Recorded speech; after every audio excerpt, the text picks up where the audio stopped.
Hello friends, well we're back with our Lego series, and you may all know that Chandrayaan 2 is about to land on the moon. In fact, sorry, it would be incorrect to say that. Well, the Vikram lander is about to land on the moon sometime early tomorrow morning. So, well, this is what the interior of that rocket looks like essentially. So what you see as the white rocket, has this kind of stuff inside it. So this is the mothership, and this is the Vikram lander that's going to land.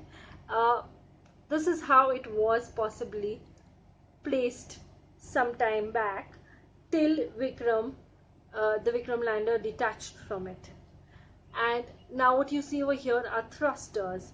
So these thrusters are going to help the lander reduce speed. So as it's revolving, it had to have a lot of velocity. It was going around orbiting the moon, and uh, well, so now it's detached. So push, detached, and it's going to land. To land, it will require thrusters, which will act like brakes to to land, to help the lander land. And while this looks more like Earth's surface because it's blue in color, just imagine it to be the lunar surface, white. But yeah, we had blue, so here it is. So do you see a lot of these things? This kind of stuff would sort of retract, and sorry, I broke that. Uh, this kind of stuff would sort of retract. These are cameras, transmitters, and stuff. Well, the legs of the lander should have been at an angle, somewhat like this, to help it better land, because that's exactly what it looks like in reality as well. But Lego didn't allow me to do that, so use this as a sort of visualization only. Uh, these are cameras, and of course these are transmitters. Likewise, the mothership has receivers and transmitters again to receive information from the lander and transmit it back on Earth, at the ISRO headquarters basically. Now, what would happen as this lander lands is that a ramp would possibly roll out. Now, a lot of these things are retractable, but of course it's difficult to make that in Lego.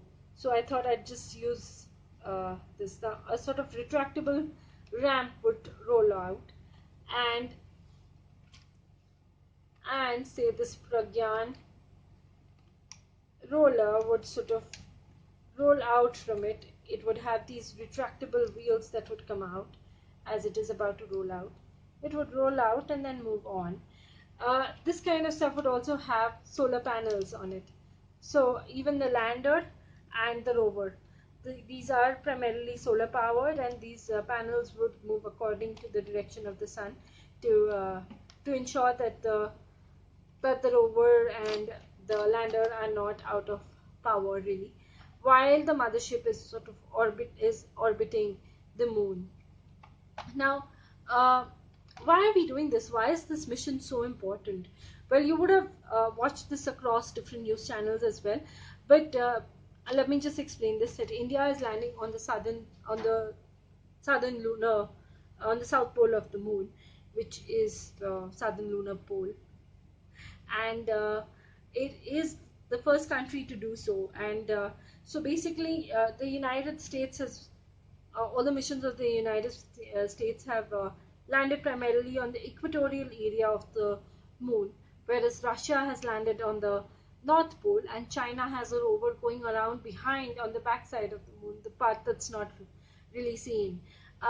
India is landing on the South Pole, the lunar South Pole basically, and we're going to be conducting tests to find out if there was or if there is possibility of having water there, if there is any existence and traces of water or possibilities of having water there. We're also going to study and conduct experiments on the lunar surface to find out what the lunar south pole is like, because it could be structurally different from the north or the other areas that different countries have mapped and seen. So this is going to be an important discovery for the entire world, and and we're hoping that something really productive and fruitful comes out of it. It's one of those really huge missions for India because, of course, like all our missions really are, it has been fairly cost effective at 1/20th of the cost of any lunar missions run by the United States.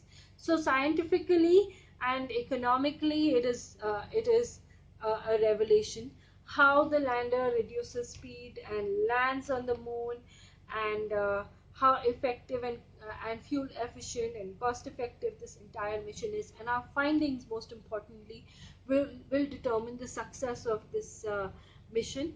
But for now, the fact that we've reached this far, and we are definitely going to safely land, um, and be able to discover new things, is a huge high for all of us. So stay tuned and try and watch this entire spectacle unfold live, in the wee hours of the night or tomorrow morning. And do stay tuned for more such videos from us. Thank you.